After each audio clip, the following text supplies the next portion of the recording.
اصل جنگ کیا ہے؟ بیت المقدس تین مذاہب کی مقدس جگہ ہے۔ مسلمانوں کا قبلہ دوم بھی ہے، عیسائیوں کے لیے یسوع کی جائے ولادت یعنی یہودیوں کے لیے ہیکل سلیمانی۔ شروع کرتے ہیں حضرت ابراہیم علیہ السلام سے، جن کے دو بیٹے تھے، حضرت اسماعیل علیہ السلام، حضرت اسحاق علیہ السلام۔ حضرت اسحاق علیہ السلام کے بیٹے تھے حضرت یعقوب۔ یہیں سے کہانی شروع ہوتی ہے اسرائیل کی۔ اسرائیل یعنی اللہ کا بندہ، اور یہ لقب حضرت یعقوب علیہ السلام کو دیا گیا۔ حضرت یوسف علیہ السلام نے جب کفیل مصر بنے یعنی کہ مصر کے بادشاہ بنے، وہ مصر کے بادشاہ کیسے بنے اور سب لوگوں کو پتہ ہوگا قرآن پاک کی سورہ یوسف کی آیت میں، جیسے انہوں نے بچپن میں خواب میں دیکھا تھا کہ چاند ستارے سورج ان کو سجدہ کر رہے ہیں، بعد میں پھر وہ کس طرح ان کے بھائیوں کے ہاتھوں وہ ایک کنویں میں پھینکے گئے، پھر وہ خریدے گئے مصر کے بازار میں، وہ پھر سارا ایک لمبا واقعہ ہے، وہ آپ کو یقیناً پہلے ہی پتہ ہوگا کہ تھوڑی سی ہسٹری بتانے کی کوشش کروں گا۔ تو حضرت یوسف علیہ السلام جب مصر کے بادشاہ بنے تو آپ کو حکم ہوا کہ اپنے تمام خاندان یعنی آل یعقوب کو مصر بلایا جائے، اور مصر کی سرزمین کا ایک مخصوص حصہ ان کے لیے مختص کیا گیا۔ اللہ تعالیٰ کی طرف سے کہا گیا تھا کہ اے آل یعقوب، اس سرزمین میں تمہارے لیے برکتیں ہیں۔ حضرت یوسف علیہ السلام کے 12 بھائی تھے، اس لیے اللہ تعالیٰ نے ان کے 12 چشمے جاری کیے۔ یوں اس سرزمین کا نام حضرت یعقوب علیہ السلام کے لقب سے اسرائیل پڑ گیا، جسے آج یروشلم بھی کہا جاتا ہے۔ آپ کی نسل سے کم و بیش 17,000 انبیاء اکرام آئے۔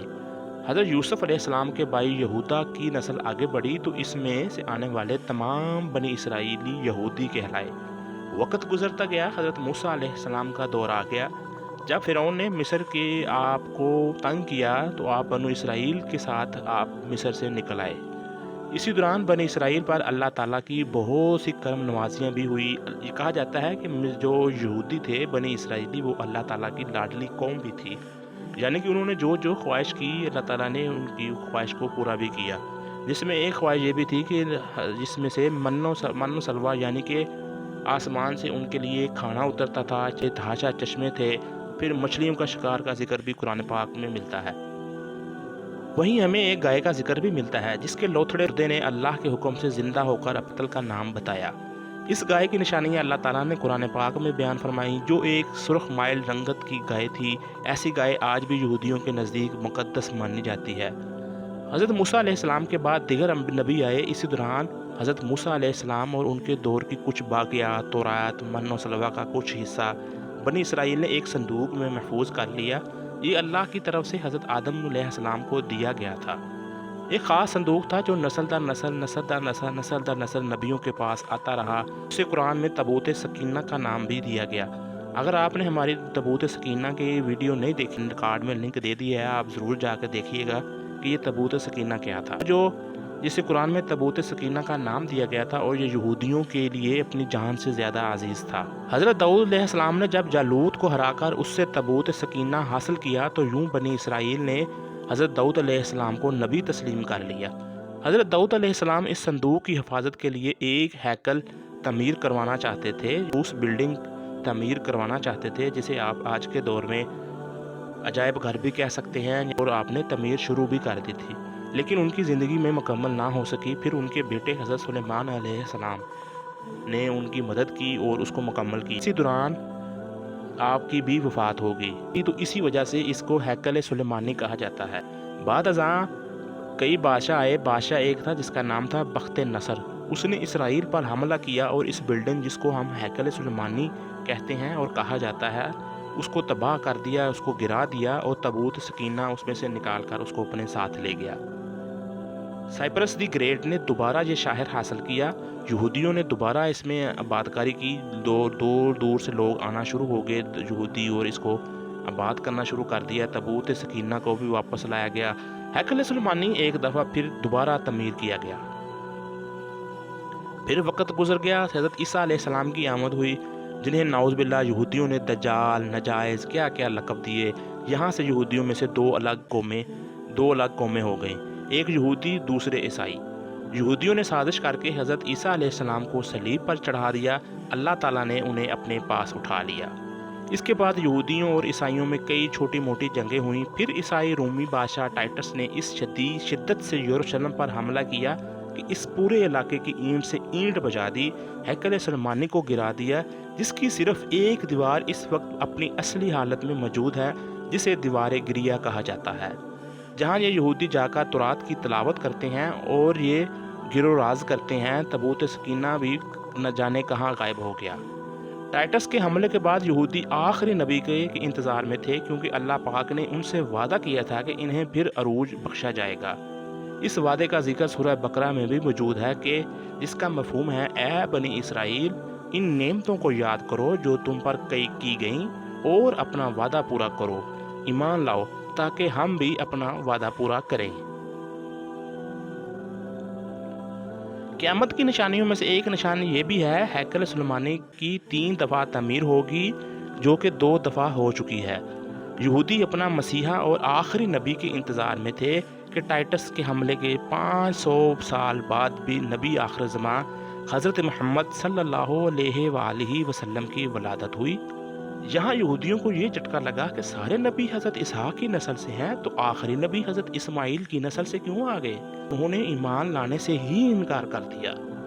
مسلمانوں کے لیے بھی وہ انبیاء کی ہی نشانی تھی، اس لیے ہیکل سلیمانی کو بیت المقدس کا نام دیا گیا۔ اسلام کے آغاز میں یہودیوں کو قائل کروانے کے خاطر ہی بیت المقدس کی جانب منہ کر کے نماز ادا کرنے کا حکم ہوا، لیکن کیونکہ یہودی اس طرح منہ کر کے عبادت کیا کرتے تھے، 17 ماہ بعد ہماری عبادت کا رخ بیت المقدس سے بیت اللہ کی جانب موڑ دیا گیا، کیونکہ مسلمانوں کا شروع سے قبلہ اول ہی رہا، جیسے پہلے حضرت آدم علیہ السلام اور پھر حضرت ابراہیم علیہ السلام نے تعمیر کیا۔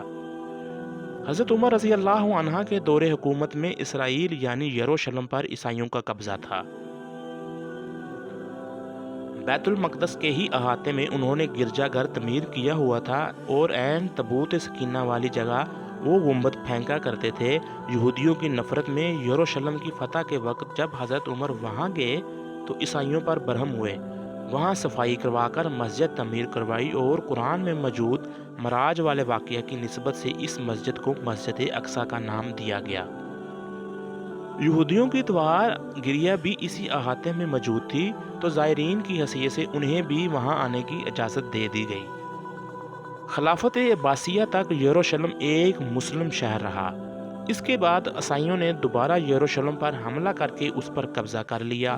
صلاح الدین ایوبی نے عیسائیوں کے خلاف 50 سے زائد جنگیں کر کے بیت المقدس کو دوبارہ حاصل کیا، پھر 700 سال تک یہ خلافت عثمانیہ کے زیر سلطنت رہا۔ یہودیوں کو بھی دیوار گریہ تک اپنے مذہبی اقدامات کی آزادی رہی، اور یہودی آہستہ آہستہ پھر یروشلم میں آباد ہونا شروع ہو گئے۔ اس دوران میں کئی بار انہوں نے خلافت عثمانیہ کے سلطان کو پیسوں کی عوض یروشلم انہیں سونپنے کا لالچ دیا، لیکن وہ ناکام رہے۔ پھر دوسرے جنگ عظیم میں عیسائی سپاہی ہٹلر نے چن چن کر یہودیوں کو مارا، تقریباً 60 لاکھ کے قریب یہودیوں کا قتل عام کیا، اور یہ در بدر بھاگنے پر مجبور ہو گئے۔ اس دوران میں انہیں یہ اندازہ ہو چکا تھا کہ اب خود ہی اپنی پہچان بنانی ہے۔ بائبل میں موجود یہودیوں کے آخری عروج سے قبل والی کئی نشانیاں بھی ظاہر ہو چکی تھیں۔ وہ یہ تسلیم کر چکے تھے ان کا آخری مسیحا اب دجال ہوگا، جس کی بدولت پوری دنیا میں ان کا دوبارہ بول بالا ہوگا۔ انہوں نے برطانیہ سے ساز باز کر کے خود کو الگ ریاست تسلیم کروا لیا۔ یوں اسرائیل باقاعدہ ایک ملک کی صورت میں دنیا کے نقشے پر ابھرا۔ پھر آہستہ آہستہ انہوں نے فلسطین اور دیگر مصری علاقوں پر بھی قبضہ کر لیا۔ عرب ممالک اسرائیل کے خلاف جنگ پر آئے، لیکن اس وقت تک یہ خود کو اتنا مضبوط کر چکے تھے، عرب ممالک کو اس کے ایک چھوٹے سے ملک سے منہ کی کھانی پڑی۔ عیسائیوں نے بھی دیکھ لیا کہ اب ان سے لڑ کر کچھ وصول ہونا تو باقاعدہ گرجا گھروں میں ہی پادریوں نے تقریبات منعقد کی، یہودیوں کے لیے معافی کا اعلان کیا۔ یوں سیاسی اور اقتصادی مفاد پرستی نے 2000 سالوں سے ایک دوسرے کے ازلی اور جانی دشمنوں کو ایک ساخت پر لا کھڑا کیا۔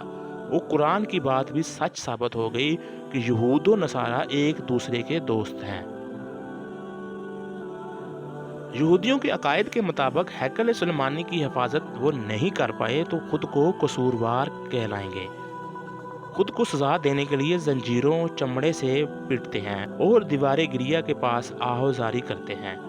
وہ ایمان رکھتے ہیں کہ تیسری بار انہیں پوری دنیا پر حکمرانی حاصل ہوگی۔ اس کے لیے انہوں نے مسجد اقصی کو گرانا ہوگا، جس کی تیاری وہ کر چکے ہیں۔ کب سے مسجد اقصی کے نیچے بارودی سرنگیں بچھا دی گئی ہیں۔ اس کے بعد ہیکل سلیمانی تعمیر کر کے تابوت سکینہ وہاں رکھنا ہے۔ تابوت سکینہ بھی وہ دوبارہ حاصل کر چکے ہیں۔ ایک مسئلہ تھا سرخ گائے، کیونکہ ان کے عقیدے کے مطابق وہ ناپاک ہے۔ جب تک پاک نہیں ہو جاتے ہیکل سلیمانی تعمیر نہیں کر سکتے، اور پاک ہونے کے لیے سرخ گائے کی قربانی دینا ہوگی۔ وہ گائے جس کی نشانیاں قرآن پاک میں بیان کی گئیں، جو اس وقت انہیں ڈھونڈنے میں مشکل ہوئی تھی۔ اب بھی 100 سال تک وہ ایسی گائے کی تلاش کرتے رہے۔ ٹیکنالوجی کی استعمال کرتے ہوئے بچے پیدا کرنے میں کامیاب تجربہ کیا۔ انہوں نے پھر اس تجربے کی بدولت ویسی نشانیوں والی گائے پیدا کرنے کی کوشش کی گئی، لیکن ناکام رہے۔ 2019 میں ایک امریکی ریاست سے 5 عدد ویسی گائیں انہیں مل گئیں، جن کے جسم پر سرخ رنگ کے علاوہ اور کوئی بال نہیں تھا۔ انہیں کبھی کام کرنے کے لیے استعمال نہیں کیا گیا تھا۔ اگلی نشانی کہ ان پر کسی بیماری کا اثر نہیں ہونا چاہیے۔ پوری دنیا میں کووڈ پھیلا کر مختلف جانوروں کے ساتھ انہیں بھی ٹیسٹ کیا گیا، اور ان پر اس بیماری کا کوئی اثر نہیں ہوا۔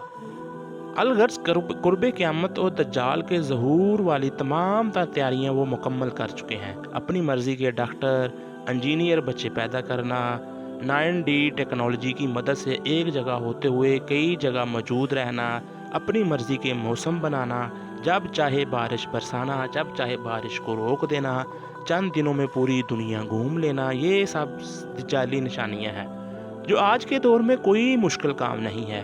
ہمارے اسلام میں بتائی گئی قیامت کی نشانیوں کی انہوں نے اچھے طریقے سے تیاری کی ہے۔ غرقت کے درخت لگا دیے جو انہیں پناہ دیں گے۔ احادیث کے مطابق دجال کا اس حضرت عیسیٰ علیہ السلام کے ہاتھوں قتل ہونے کا ذکر موجود ہے۔